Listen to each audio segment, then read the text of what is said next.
यो प्रश्न सायद सबैले सोध्छन्, तर थोरैले मात्र यसको उत्तर खोज्ने हिम्मत गर्छन्। किनकि सपनाको मूल्य सुन्न सजिलो हुन्छ, तर तिर्न धेरै गाह्रो।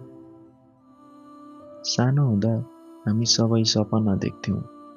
कोही डाक्टर बन्न चाहन्थ्यो, कोही इन्जिनियर, कोही कलाकार, कोही आफ्नो परिवारलाई खुसी राख्ने मान्छे। तर समयसँगै धेरै सपनाहरू बिस्तारै हराउँदै गए। किन? किनकि सपनाको बाटो सजिलो हुँदैन। सपनाको मूल्य सबैभन्दा पहिले एकान्तले लिन्छ। जब साथीहरू रमाइरहेका हुन्छन्, तिमी काममा हुन्छौ।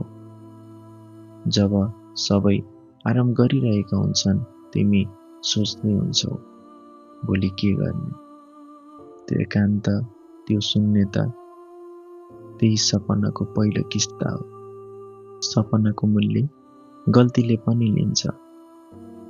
गलत निर्णय, गलत भरोसा, गलत मान्छे। कहिलेकाहीँ आफ्नै मान्छेले भन्छन्, यति मेहनत गरेर के पाउँछस्? त्यो शब्द छुरा जस्तै लाग्छ, तर सपनाले सोध्छ, के तिमी यतिमै रोक्छौ? सपनाको मूल्य सङ्घर्षमा तिर्नुपर्छ। थकानले शरीर दुख्छ, मनले भन्छ आज पुग्यो, तर आत्माले भन्छ अझै होइन। र त्यही क्षण तिमी साधारण मान्छेबाट अलग बन्छौ।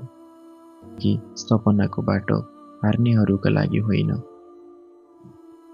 कहिलेकाहीँ सपनाले आँसु माग्छ। त्यो आँसु कमजोरी होइन, त्यो आँसु प्रमाण हो कि तिमी हार मानेको छैनौ। अँध्यारो कोठामा एक्लै बस्दा आँखा रसाउँछ, तर भित्र कतै एउटा आवाज आउँछ, एक दिन यो सबै अर्थपूर्ण हुनेछ। सपनाको मूल्य समयले पनि लिन्छ।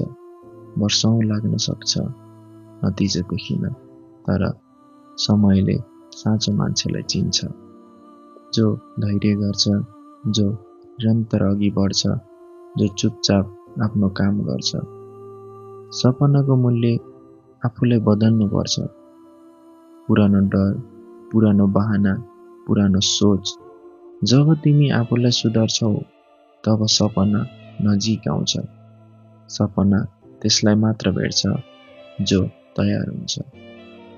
एक दिन त्यो बिहान आउँछ जहाँ तिमी पछाडि फर्किरहेछौ र भन्छौ धन्यवाद, म हारिन। त्यो दिन सपनाले भन्छ अब तिमी मलाई बाँच्न सक्छौ। सपनाको मूल्य महँगो हुन्छ, तर अधुरो जीवनभन्दा सस्तो। यदि आज तिमी थकित छौ, हताश छौ, अल्मलिएको छौ, याद राख, तिमी सही बाटोमै छौ। किनकि सपनाको बाटो सधैँ गाह्रो हुन्छ।